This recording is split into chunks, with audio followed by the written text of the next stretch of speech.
Okay, everyone. Now we've talked about the different kinds of essays. We talked about the kind of structures that we need and how to plan your essay. It's time to actually write that essay. So in writing task 2, often you will need to present your opinion.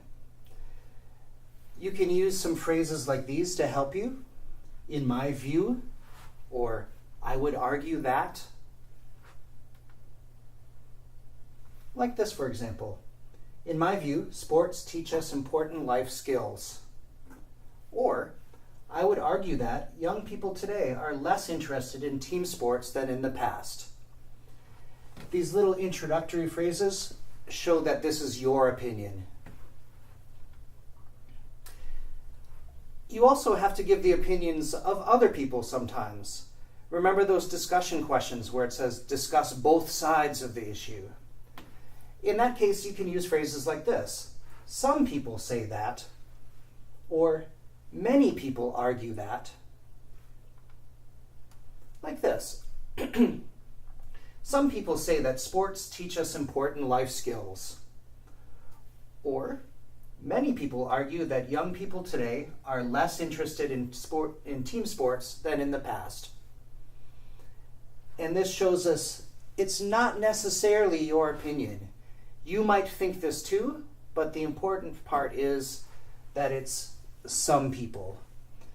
You would then have another phrase, another sentence. Other people think. So we talk about some people and other people. Sometimes you need to give some really general statements. You can use opening phrases like these. Most people think that. Or it is generally accepted that. Like this. Most people think that mobile phones have made life more convenient. Or it is generally accepted that running is good for you. Sometimes in your opinion essays, you understand there are some good things about the point, but you want to take the opposite point. You can't ignore that there are some good things about it, and we call that a concession. So we'll say, you're right, this is a good thing, but I'm going to tell you the thing that I don't like about it, or the thing that I don't agree with. So how do we give that concession? That part where we say, yeah, you're a little bit right. We can use these phrases, despite the fact that, or it may be true that. Like this, our sentences are getting a little bit longer here because this is a more complicated function to make a concession, but also make your point too.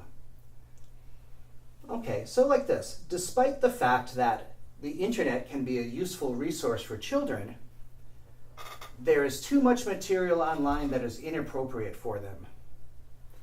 So we're saying, yes, the internet is good, it's a useful resource, but I think it's not so good for children because of that inappropriate material. We're giving them the concession, yes, it is kind of good, but look at my point, I think it's bad too. Or here, it may be true that sports teach us important life skills, but young people should put more energy into traditional educational skills, such as reading and math. So here we don't disagree. We say, yes, sports are good, they teach us something, but then we also say, these things are more important. The reading and the math are more important. Sometimes we want to just completely disagree. And we call that refuting an argument. When we say, I don't believe that, and this is why. We can say it directly. I don't believe that. Or I disagree with the view that. You want to do this very directly in your essay. So here's some examples again. I don't believe that sports teach us important life skills because sports focus too much on competition, while cooperation is much more important in real life. So here we've disagreed with the first argument, we've refuted that, and we've given a reason. Let's look at one more. I disagree with the view that mobile phones have made life more convenient. On the contrary, now people from work, our family, and our friends can contact us anytime, day or night, and they expect us to respond immediately. So here, again, it's very direct. You want to say, I disagree. Finally, sometimes you need to explain things. So we might have this idea. I believe that sports should be taught in all schools. Well, what do you mean? Sports? Only sports? What kind of sports? We're going to explain it a little bit. What about the math and the reading, right? So let's explain it. We want to tell them what I don't mean. And we can say, that is not to say that. We can use this phrase with our idea. So here, I believe that sports should be taught in all schools. That is not to say that traditional educational skills, such as reading and math, are not important, but rather that sports should be taught in school in addition to the traditional subjects.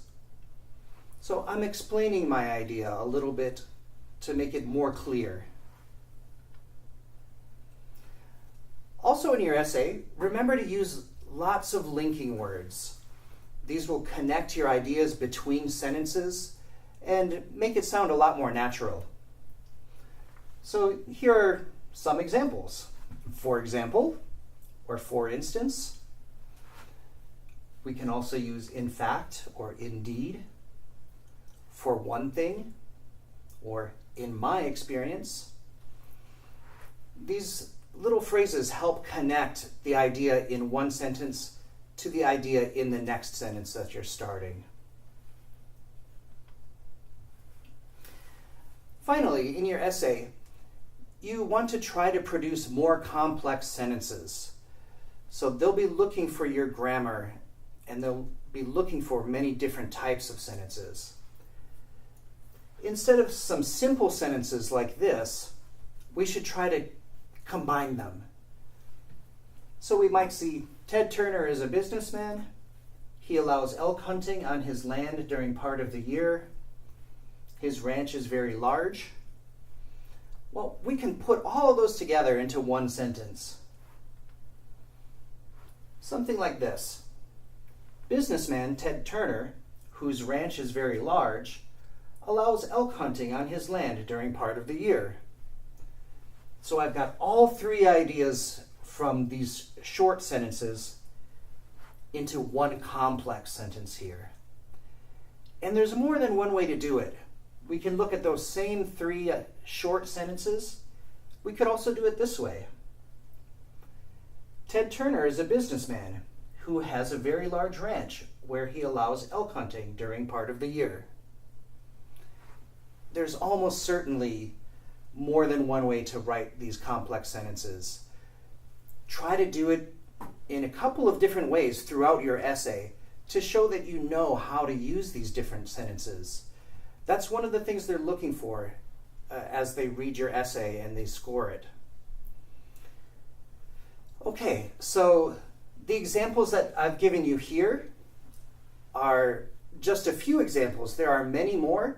Go to your content section and look up those different phrases. If there are some that you're unfamiliar with, try to memorize them. Get them in your head so that you can write them out in those essays. If you use a variety of linkers, a variety of connecting words and vocabulary and structures, that's a really big part of what they're looking for to get you a higher level score on your writing tasks. All right, so get to it and good luck.